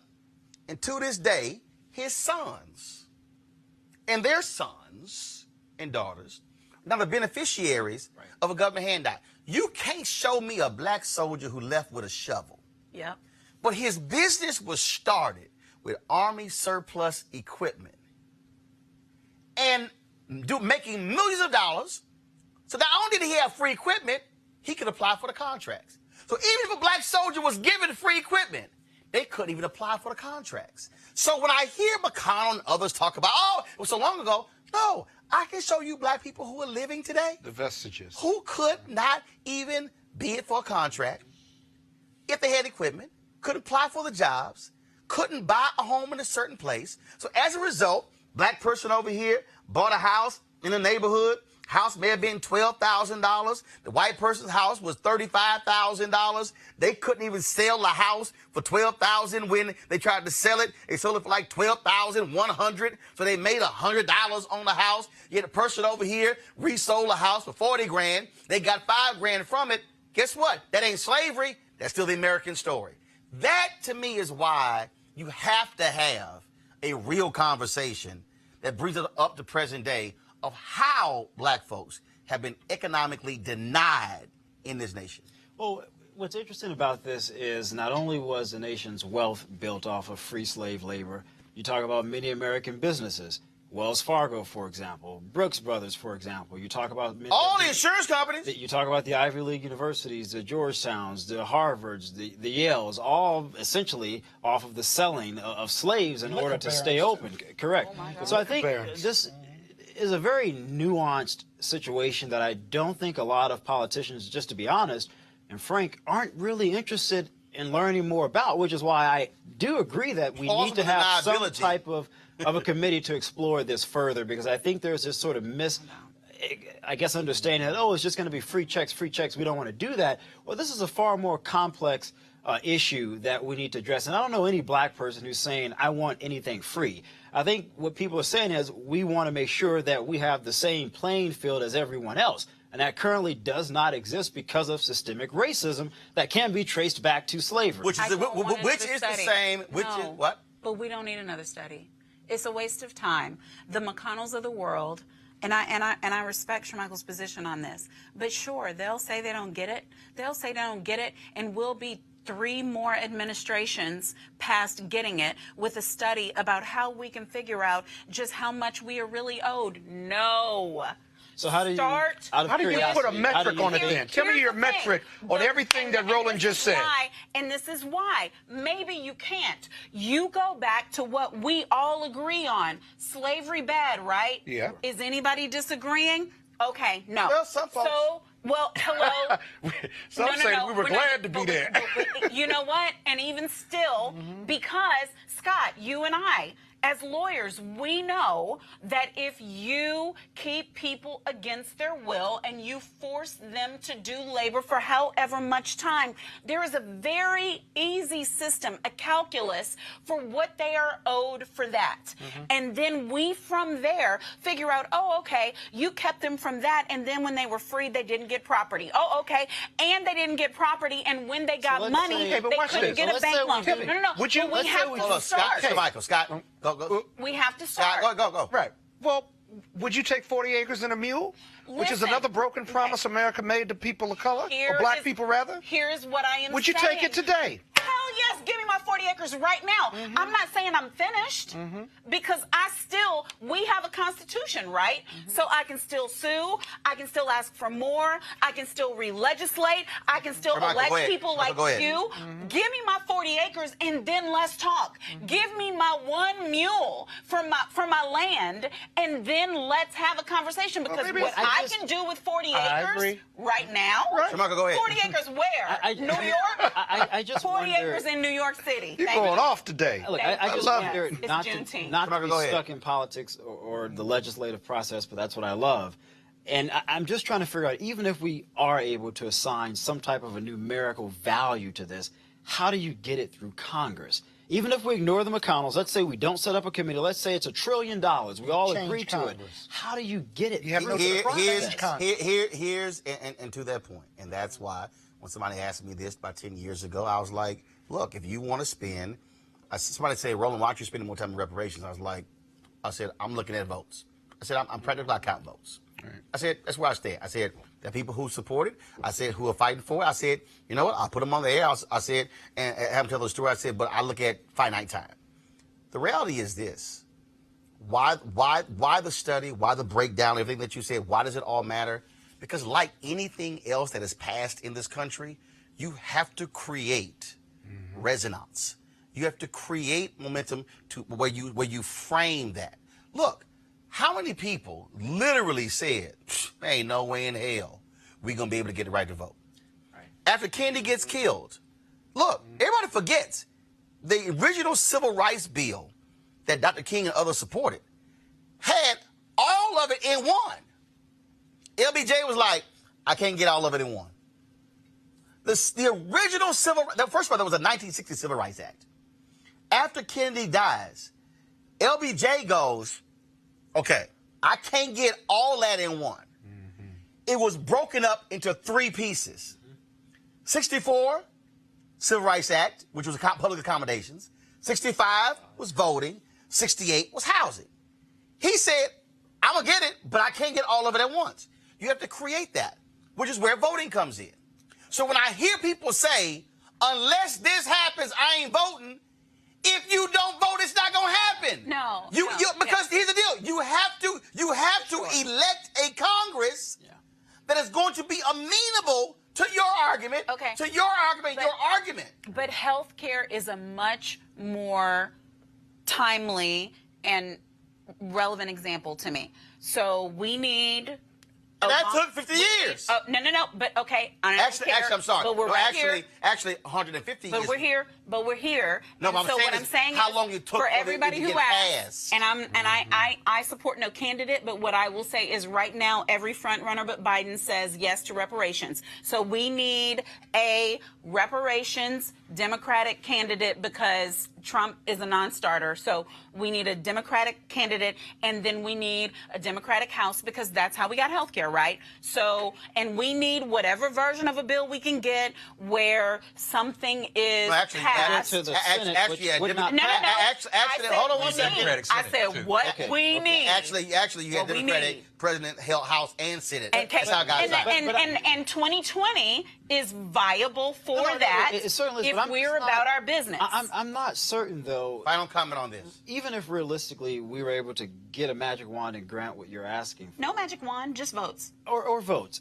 I'm just not even convinced that if Democrats control the House or the Senate, that you would have enough votes, because you have to look at some of the districts that some of those members even represent. But I'm not convinced some of those white members. But here's the deal, Mark. Vote hold on. First of all, I agree. Just being honest No. First of all, I agree with your electoral. point. But here's the piece: you don't need 435 or 100, Mark. Thank God. What you need is you need 218 in the House. Well, that's true. We'll never get it. You need a simple majority Yeah. or 60 in the Senate. And then what you actually, and I dare say, you actually need more than that, because assume it's going to be a veto, even if it's a Democratic president. Right. So the bottom line, but again, to the people who are watching, Mark, I want you to speak to this. This is the final comment. Okay. If you got 60 people who sign on now, Right. and the next session you got 90, you picked up 30. That's right. The problem I have is with folks who don't understand that, look, it is not going to happen in a year. But if you decide to not vote, you have absolute guaranteed it will never happen. Or longer. You know, there were some people there today that have been propagandized that way. But I was watching people today. And afterwards, I talked to some of those people, and they couldn't come up with an argument against anything that was said. Yeah. So just like all of our struggles, they've taken time. We didn't know we'd be here today on this Juneteenth 2019, and I'm very moved by the story you told, by the way, about your great-grandfather. We didn't know right now that we'd be having a hearing on reparations right now. We didn't know all this enthusiasm would come forward. We can't time it, but our generation has to continue to struggle, and sometime, if not in our lifetime, the next generation will see this to fruition. But you're absolutely right. I think this can get done. It won't be tomorrow. And it is wrong to say to people, if it's not resolved by 2020, they're not going to vote. It is an ongoing struggle. And on this Juneteenth, I'll simply close by saying, in the words of Frederick Douglass, the price of freedom is eternal vigilance. So we can't stop. And for the folks who understand voting, you could talk about 15th Amendment all day. But then you had the 65 Voting Rights Act. Okay? And you're still dealing with that. So that's our history. Spoken in Phoenix, one of the worst cases of abuse of police power we have seen in a long time. A 4-year-old, without her parents' knowledge, walks out of a dollar store with a doll. Let me repeat that. A dollar store with a doll. Then this happened.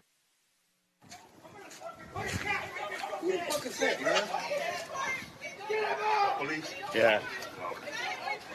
It doesn't open. I promise it doesn't open. You're gonna fucking get shot. Get your fucking hands off.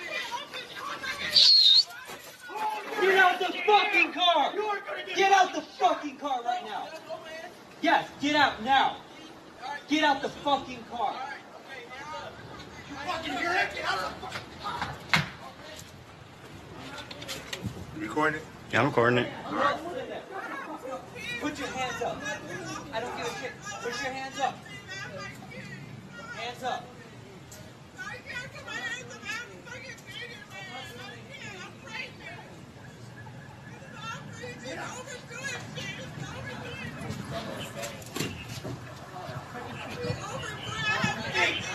Break your feet. When I tell you to do something, you fucking do it. I'm sorry. I'm just fucking sorry. You're not complying with me. Yes, I am. When I tell you to do something, you fucking do it. I am. I'm complying with everything, sir. Okay, right now, shut your mouth.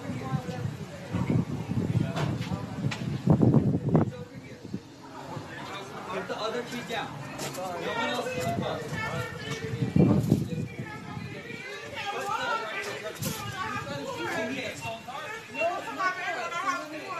What'd you guys just do? I didn't do anything, sir. Are you okay? So, you can come get me. When I tell you to put your fucking hands up, fucking baby, nigga, it's a fucking Hey, hey! Whoa, sir, come down!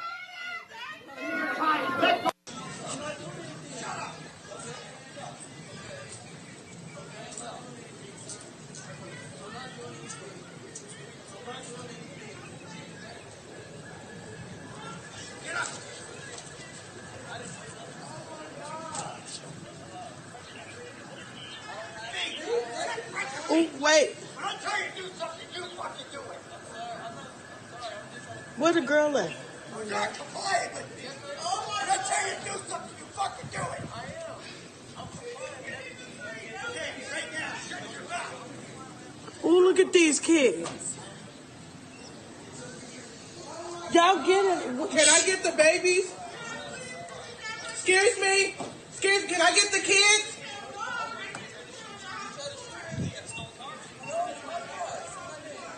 Excuse me? Officer, Duffy, can I shut get up. the kids?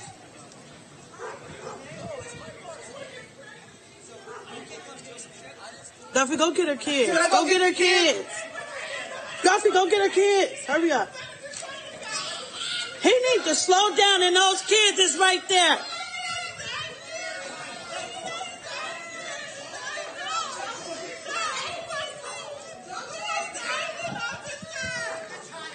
Duffy, go get her kids. Hurry up. Duffy, go get her kids, and the lady is pregnant. Duffy, go get her kids. She bringing it.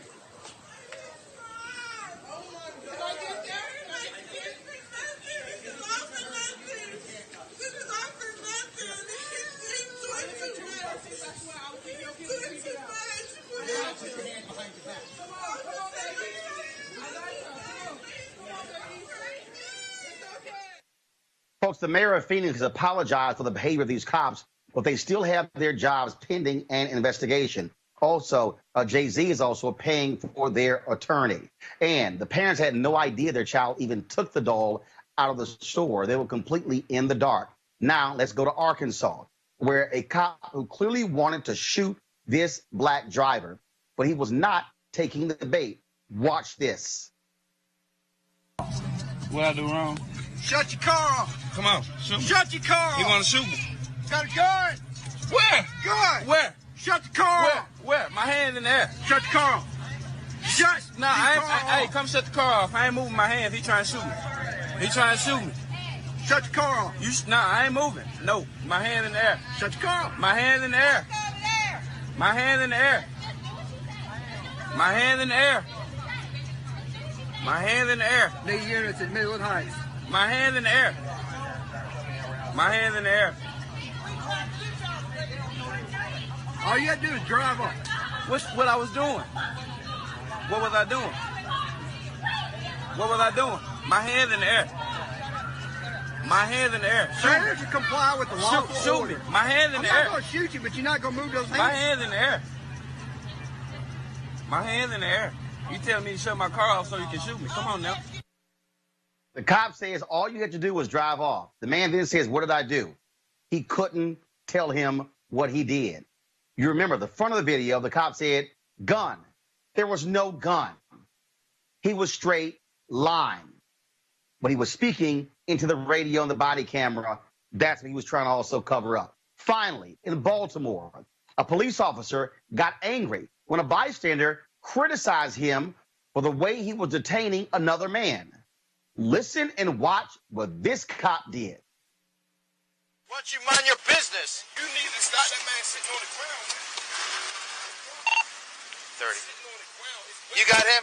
You got him? I'm not running nowhere. Sir, get off me, sir. Sir, don't grab. Sir, get off me. Yo, get the off me. Hey, look at you did a blowing Ashton. Yo, what the y'all? Oh my God. I'm suing y'all, yo. I'm suing y'all, yo. Record on the ground. Get on the ground now. Man, you better. Get on the ground. Yo, what the f***? Get on the ground. Get your knee off of me. Get on the ground. You did a blowing Ashton. Bro. Damn, yo, get on the ground. Hey, call my wife. Ground. Sit down. Call my wife. Sit down. Sit down.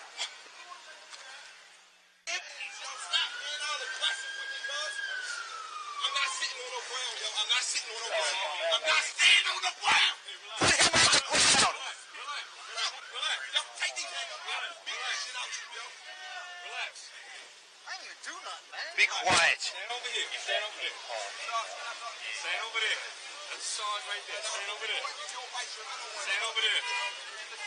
I'm listening. I'm walking out there to the credit spot. I asked him, I said, why they got a man on the ground with me? He came in, he charged me, rocked me, kicked me all on the ground. Why you checking me?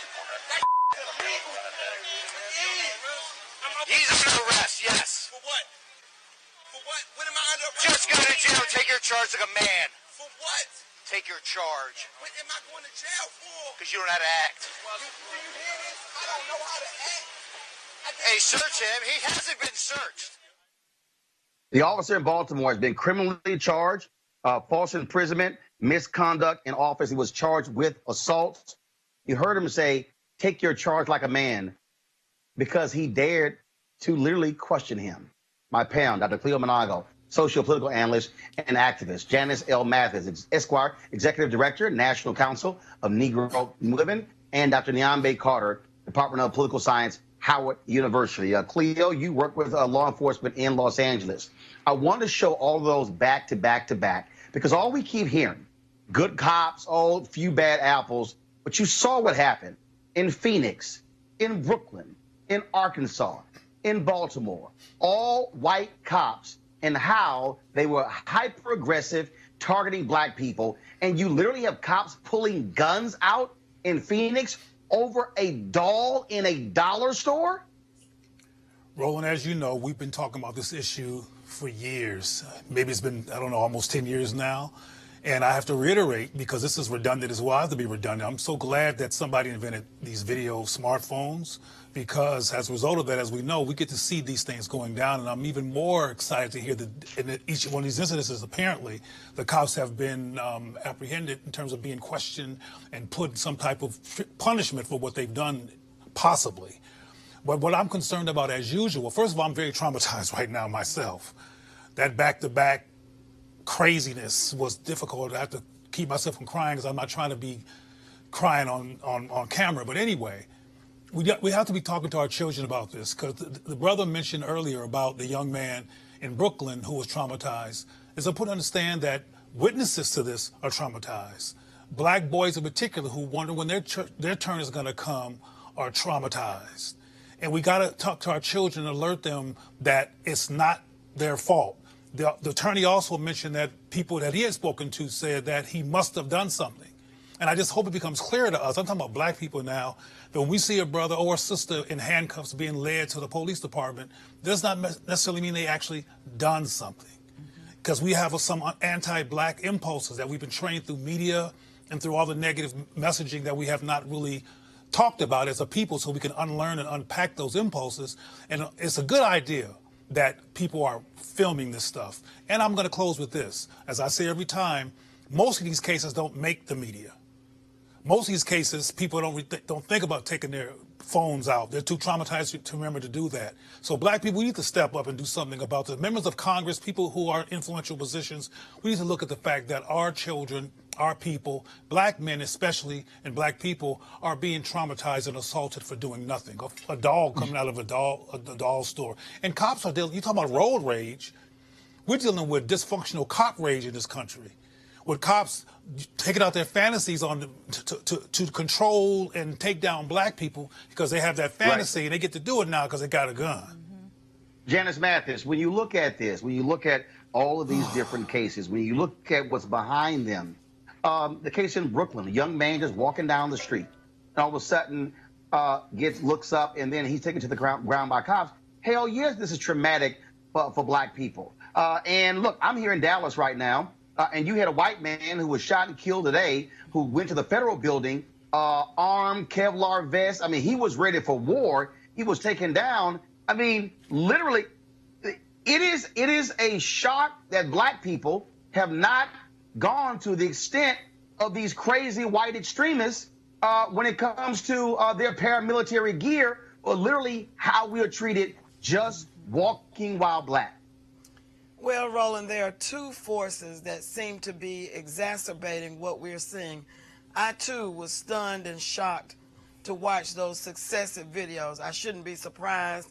30 years of practicing law in Georgia, I saw cases like that at least several times a year. But there are two forces. One is this rage, this enragement, this utter disgust and refusal to see black people as human beings entitled to life, liberty, and the pursuit of happiness, that somehow young African American men and black men in general and black people in general are just not quite human. We don't have to treat them quite like him. But the other thing is, there's a permissiveness in the air that is exacerbating these feelings of low self-worth, competition that some people feel that they are losing. Yeah. I keep thinking about, you will not replace me. Who's trying to replace you? And where do you feel like you're being replaced at? That rage, but it is being fed and aided and abetted and exacerbated by what's going on in this administration. And we fool ourselves. But I think if there is a solution, it's going to come from doing a better job of screening. I don't believe in implicit bias, frankly. And I don't believe that you can train these kind of instincts out of people. The best you can do is avoid hiring racists in the first place as police officers. And we need to pay them better. But I am not a fan of saying there's more training. The law needs to be changed too, because this idea that anytime a cop says, well, I was afraid, well, think about how that young man must have felt saying, my hands are in the air. Now, he's got a gun pointed at him. And he's got to say over and over and over again. My heart started beating fast for him, because I kept wondering, when is this fool going to lose his composure and start shooting? My hands are in the air. But Roland, I want to say something just real quick. I promise I can be brief here. Hold on, Cleo, 1 second. Dr. Carter, I want you to weigh in. Sure. So, yeah, I mean, the only reason I could watch these videos today was because I knew no one died in them. And that's the really unfortunate part of all of this, is that death is so common, we don't think about the less spectacular cases where people are just harassed. I mean, this woman in Phoenix was told to put her 1-year-old not walking baby on the ground, right, where that baby would have been burned, and God knows what they would have done to her, right, had she put that baby down. So it's all of these cases just show us how willing we are to believe police narratives. And honestly, in all of these cases, I think the police wanted these people to be shot and killed, because then they don't have a counter story. Because whether it's the man in Arkansas yelling gun, even though the guy clearly had his hands in the air and was no gun present, whether it's a Barbie doll in Phoenix, all these people needed some small provocation, even not, right? Because in Brooklyn, this young boy, and I can't even call him a young man, he's a boy, is walking home, and thank God for bystanders. Thank God for that woman in that yellow dress who walked around the police officers who were clearly trying to block her line of sight, and the young man in Baltimore who was talking about the lack of respect paid to us in our communities, sitting on the curb, people driving by, you're assumed to be a criminal. They were doing a warrant check. They didn't know whether this man had a criminal record. He had no charge against him, but he was being detained, and that young man said something about it, because it's a routine disrespect. And that young man in that video who's saying he's going to sue the Baltimore Police Department, his harassment hasn't stopped because he's not had those criminal charges dropped. They've charged him with something else, because what they do, like they did after that Eric Garner case, and as they do after so many of these cases, the police will continue to surveil you, they will harass you, they will harass your people, the people around you, your community, hoping that you trip up, because they were going to get him on something because he was being smart, right? I mean, that's the only thing that cop didn't like, that he had the nerve to say something. I'm arresting you because you don't know how to act. Exactly. You don't know how to act. Right. That ain't against you the don't law. know how to act, and then take it like a man. Yes. And the thing that was also interesting is that in all of these cases, not a single time has the police union, Fraternal Order Police, said, damn it, you know what? Our people are wrong. That's right. This shouldn't have happened. Cleo, go ahead. And I also want to mention, just inspired by what I just heard, that 5 of the people that were involved in Ferguson who were protesters are dead, mysteriously. So I want to mention that in terms you mentioned surveillance, et cetera. But I want to say that... Yeah, but that's a story that we've covered, trying to understand, you know what is going on there. And look, there's still no answers, and they're unsolved. 2 of them actually were found shot and burned in their cars. But go ahead. She mentioned Trump.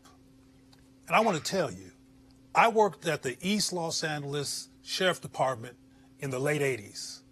The same exact thing we just saw on video, because I witnessed with my own eyes, was one of the reasons why I quit and resigned from the police department, was going on back then. I want to make us real clear. because of Trump's insanity and how ridiculous and extreme he is, we're making a correlation. But I want people to know that, I mean, this kind of behavior and attacks and assaulting a black person. One time I was driving down the 10 freeway in Los Angeles, and I saw a sheriff. It was a woman parked on the side of the freeway, and he was literally banging his car into her car and pushing her car sideways. You understand what I'm saying? Her car was turned sideways, and he was pushing her car with the car. And I got out the car and said, "What's going on?" And he threatened to kill me. And I was working for the sheriff's department at this time. So I just want to say, just real quickly, that this is not new. I'm not saying it's this new. thing right here that's making it come to attention. We've been getting killed like this for a long time. I really don't. One second. It's not new. It's not new. She may be late. But here's the piece here, Janice. The difference that we have here. Two things. One, you have proliferation of video cameras. Everybody now has a phone. Two, the reason it does matter when you talk about Trump is because under Jeff Sessions, under Bill Barr, the Attorney General, they have executed a strategy where they do not want to hold cops accountable. All Donald Trump does is go in front of cops and praise them and lavish them. Jeff Sessions said we're going to pull back on consent decrees because it was hurting the morale of cops. This administration and white Republicans do not want to hold cops accountable because they want them to keep doing this type of stuff. I agree with that. Yes, absolutely. I agree with that. Janice, go ahead. Well, I was just thinking that when you think about the fact that the consent decrees were not just abandoned but reversed, you had the Justice Department switch sides in the case in Ferguson and in Baltimore, and to actively oppose the consent decrees. The judges that are flooding the federal benches that will be there for the rest of my lifetime and beyond, who can be counted on to find excuses for police misbehavior. It's difficult for me to understand how that could not exacerbate what we're seeing in the streets. But Roland, there has been polls taken on the attitudes between blacks and whites about the police for the past 20 years. And no matter what goes down in terms of how they attack black people, most whites keep saying that what the police is doing is fine. But Democrat and Republican. But I think it's a both and proposition. Both things can be true. No, I think it's a both and proposition. I think both of what you guys are saying can be true at the same time. Sure. I mean, and I think we also need to talk more clearly about the police unions, because police have always been weapons of the state used to discipline black bodies for any manner of things that the state wanted to do. But I do think these police unions, we have got to have a way to criticize them more clearly and confront them, because the power that they have, it's obscene. And the fact that they won't even see something like this and say, this does not represent us, lets us know that these people are not here to protect us, but to keep lining their own pockets and keep their pensions and everything else for them and their brothers. All right, folks, back to that Roland Martin Unfiltered video in just 1 month. All right, folks, they're back. MarijuanaStock.org has another great investment opportunity. If you were lucky enough to invest in the last crowdfunding campaign, you know they raised a lot of money in just a few months investing in legal marijuana farms. Those initial investors now own shares of a publicly traded company. And, of course, they're excited by that. Now they have a new investment opportunity that is as good, if not better, than the last. I'm talking about industrial hemp CBD. For those who don't know, the hemp plant is a cousin to marijuana, of course, and then it has a higher concentration of CBD, which means hemp CBD gives you all of the medical benefits of marijuana without getting you high. Now, until recently, hemp farming was practically illegal in the U.S. and heavily regulated by the DEA. However, that changed with the 2018 Farm Bill, making it legal to grow hemp CBD in the U.S. and creating one of the largest commodities worldwide. They need land to grow all of the plants, and this makes for an incredible investment opportunity. And that's where our good friends at 420 Real Estate come in. Their business model is simple. They buy land that supports hemp CBD grow operations and lease it to licensed, high-paying tenants. That's right, they are hemp CBD landlords, and you can get in on the action. You can invest in this crowdfunding campaign for as little as $200 up to $10,000. All right, folks, all you got to do is go to marijuanastock.org. That's marijuanastock.org if you want to get in the game. And if you do so, do it now. Now back to your Roland Martin Unfiltered video. All right, folks, I gotta go. This is my last story, and you know what? We might as well deal with Stuck on Stupid to end the week. And this, he always does this. So on Fox News. So first of all, here's what you have right now. You got a whole bunch of Republicans, Dinesh D'Souza and others, who want to make the argument that racism and slavery and Jim Crow was all Democrats. And it was all because of Democrats. So Larry Elder, of course, the one who wrote a book called Stupid Black Men, sounded like a stupid person when he went on Fox News and said this.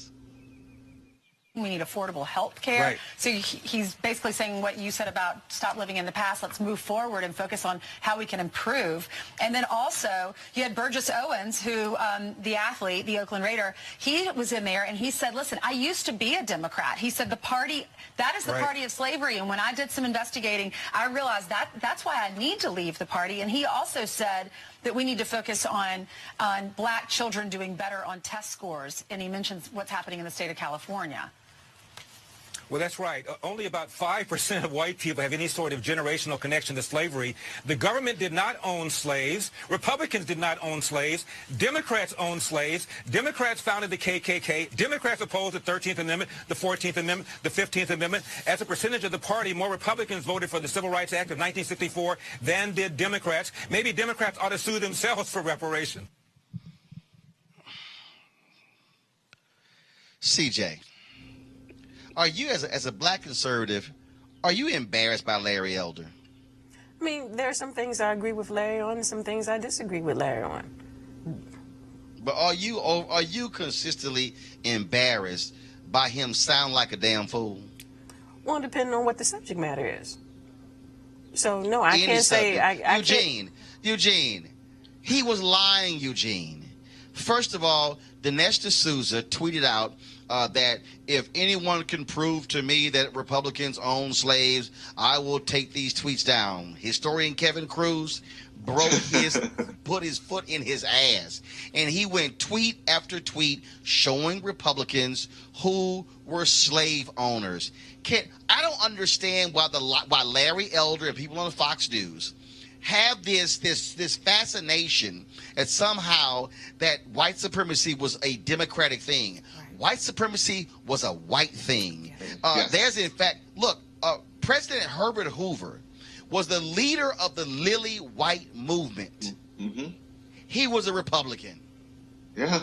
I mean, look, we don't have to go into history. We can stay here in 2019. In 2019, we have a sitting member of Congress that wants to repeal the 14th Amendment because it grants birthright citizenship.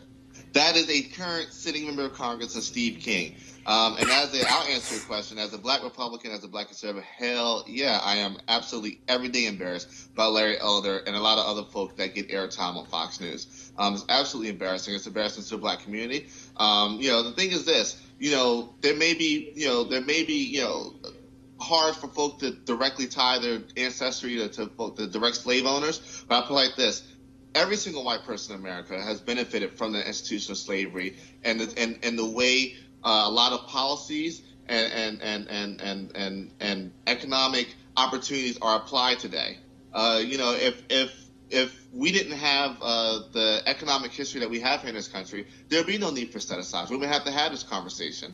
But because of redlining, because of the need of things like the Fair Housing Act and the Voting Rights Act and the Civil Rights Act, here we are today. Erica, it's a lie. Republicans did own slaves. Democrats own slaves. Guess what? There have been racist Democrats, racist Republicans.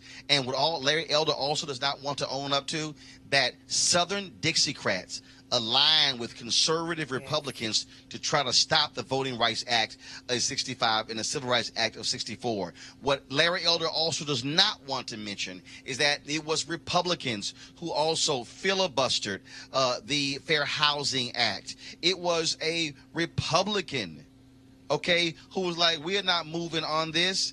And so we can sit here and play games all day, and I love them trying to sit here and pin this. But here's the deal. Since the Civil Rights Act of 64, which, of course, Barry Goldwater opposed. Right. The reality is the Republican Party has flipped. The Republican Party today is the opposition party. They are against civil rights. They are against affirmative action. They are in support of voter suppression. They consistently advocate for policies that denigrate, degrade, and actually limit the future of African Americans. It's just a fact.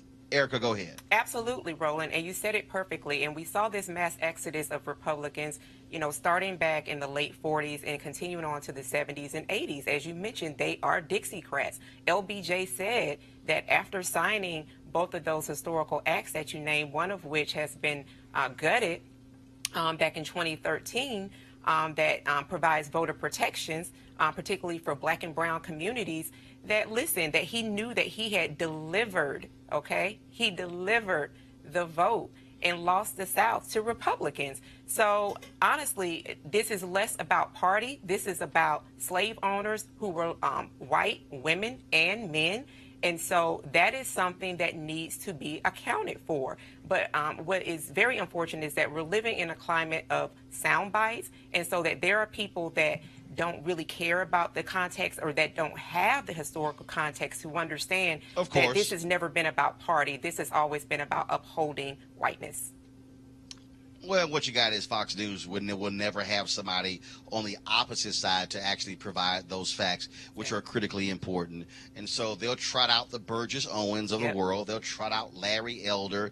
They'll trot out Candace Owens. They'll trot out all of those people, none of them who seem to have ever actually read a book to understand what the truth is when it comes to policies in this country. And so the operative word in white supremacy is white. Yep. And folks need to understand that. And again, if any of y'all out there, if you are a conservative and you want to disagree with me, fine. I want you to go type in Google Herbert Hoover and the Lily White Party. That was a faction of the Republican Party that aligned with the KKK, and they wanted nothing to do with black people. Herbert Hoover was one of the most racist presidents in American history. He was a Republican, and he was followed eventually by a grand racist in Woodrow Wilson, who was a Democrat. You know what that means? Two white men, one Democrat, one Republican, both of them were racist. That is simply outrageous.